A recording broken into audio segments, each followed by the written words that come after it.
જો આ પરીક્ષા પાસ કરવાની સ્ટ્રેટેજી તમને સમજાવું છું, સિમ્પલ. તમે બેચમાં જોડાવ છો અથવા સેલ્ફ કરો છો, કોઈ જ વાંધો નથી.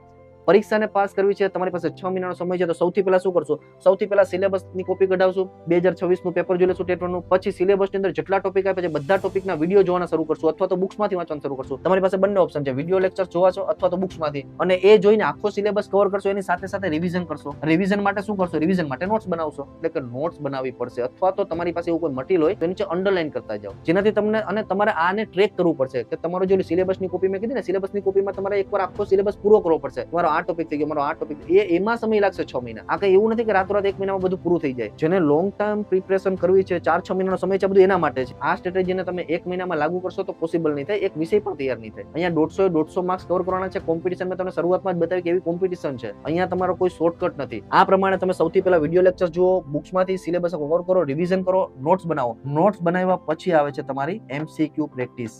MCQ પ્રેક્ટિસ, કેમ કે અલ્ટિમેટ પરીક્ષા શેની છે? MCQ ની છે. તો તમારે પ્રેક્ટિસ કરવી પડશે. જો તમે આખી આ ચેનલને ફોલો કરો છો ને, આખી આ ચેનલને ફોલો કરો છો અને કન્ટિન્યુ, આના માટે તમારી પાસે 6 મહિનાનો સમય છે ને, તો જ આ પોસિબલ છે કે તમે સારામાં સારો સ્કોર જે 110 ઉપર, 115, 120 જેટલો સ્કોર કરી શકો છો.